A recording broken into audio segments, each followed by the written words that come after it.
நம்ம Indian ரோட்ஸோடைய accepted ADAS வந்து level 2 ADAS support. So இந்த லெவல் 2 ஏடாஸ் சப்போர்ட்ல 2 முக்கியமான விஷயம் இருக்கு. ஒன்னு அடாப்டிவ் க்ரூஸ் கண்ட்ரோல் அண்ட் இன்னொன்னு லேன் கீப்பிங் அசிஸ்ட். ஸோ இது 2மே தரமான விஷயம். ஸோ நம்ம சேனல்ல ஆல்ரெடி அடாப்டிவ் க்ரூஸ் கண்ட்ரோல் என்னன்னு போட்டுருக்கோம். மேல ஒரு கார்டு தரேன், நீங்க போய் பார்த்துட்டு வாங்க. ஸோ இந்த வீடியோல லேன் கீப்பிங் அசிஸ்ட்னா என்ன, அதோட பெனிஃபிட்ஸ் என்ன, இது எல்லாமே தான் இந்த வீடியோல பார்க்க போறோம். ஸோ நீங்க பார்த்துட்டு இருக்க ஃபீச்சர்ஸ் 60 செகண்ட்ஸ். இப்போ வீடியோக்குள்ள போகும். இந்த லேன் கீப்பிங் அசிஸ்ட் அப்படின்னா என்னன்னா, நமக்கு பேர்லயே வந்து தெரியும், நம்ம கார் வந்து நம்ம ரோட்ல இருக்கக்கூடிய இந்த லேனை வந்து ஃபாலோ பண்ணி மூவ் பண்றதுக்காகவே ஒரு அசிஸ்ட் பண்ணக்கூடிய ஒரு விஷயம். ஸோ இது எப்படி ஒர்க் ஆகுது அப்படின்னு பாத்தீங்கன்னா, நம்மளுடைய கார்ல வந்து லெவல் 2 ஏடாஸ் இருக்க காரணத்தினால ஃப்ரண்ட்ல ஒரு கேமரா இருக்கும். ஸோ இந்த கேமரா என்ன பண்ணும்னா, அந்த லேனோட வித்தை வந்து கால்குலேட் பண்ணும். ஸோ இதை கால்குலேட் பண்ணிட்டு அந்த லேனோட வித்து என்ன இருக்கோ அதை இந்த டயருக்கு ஏற்ற மாதிரி வந்து மூவ் பண்ண வச்சு, இந்த டயருக்கும் இந்த லேனுக்கும் உள்ள டிஃபரன்சியேஷன்ஸை உங்க ஸ்டியரிங்ல கரெக்ட் பண்ணி உங்க காரோட ஸ்டியரிங்கை அதுவே டில்ட் பண்ணி அதே லேன்ல மூவ் பண்ண வைக்கும்.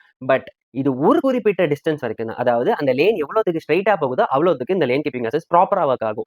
கொஞ்சம் அதோட டர்ன், அதாவது அந்த டில்ட் ரொம்ப அதிகமா இருந்துச்சு அப்படிங்கிற பட்சத்துல உங்க காரால அதை மேனேஜ் பண்ண முடியாது. ஸோ அந்த டைம்ல உங்களுக்கு ஒரு இண்டிகேஷன் மாதிரி கொடுத்து உங்களோட ஸ்டியரிங்கை கண்ட்ரோல் பண்ண சொல்லும். ஸோ இதுதான் அந்த விஷயம். ஸோ இந்த லேன் கீப்பிங் அசிஸ்ட் பிளஸ் ஒரு அடாப்டிவ் க்ரூஸ் கண்ட்ரோல், இது ரெண்டுமே நீங்க போட்டுட்டு ஹைவேல ட்ரைவ் பண்ணீங்கன்னா டயர்லெஸ்ஸா உங்களால ஓட்ட முடியும். பிகாஸ் அடாப்டிவ் க்ரூஸ் கண்ட்ரோல்ங்கிறது இன்னும் ஒரு அட்வான்ஸ்டு ஃபீச்சர். உங்களுடைய காரை அதுக்கு ஏற்ற ஸ்பீட்லேயே மூவ் பண்ண வைக்கும். பிளஸ் இந்த லேன் கீப்பிங் அசிஸ்ட் உங்க ஒரே லேன்ல போகும். ஸோ லெஃப்ட் சைட்ல நீங்க பிக்ஸ் பண்ணி வச்சுட்டு ஒரு அடாப்டிவ் க்ரூஸ் கண்ட்ரோல் ஒரு லெவல் ஆஃப் அந்த ஸ்பீடை வச்சுட்டீங்கன்னா போதும், வண்டி அது பாட்டுக்கு ஸ்டேபிளா மூவ் ஆகிட்டே இருக்கும். நீங்க பாட்டுக்கு ஜாலியா மியூசிக் கேட்டுட்டு ரிலாக்ஸ்டா உங்களால ஓட்ட முடியும். ஒரு லாங் டிரைவுக்கு ஒரு ப்ராப்பரான விஷயம். இந்த வீடியோல லேன் கீப்பிங் அசிஸ்ட்னா என்னன்னு பார்த்தோம். இனி அடுத்த வீடியோல வென்டிலேட்டட் சீட்ஸ்னா என்னன்னு சொல்லி பார்க்கலாம்.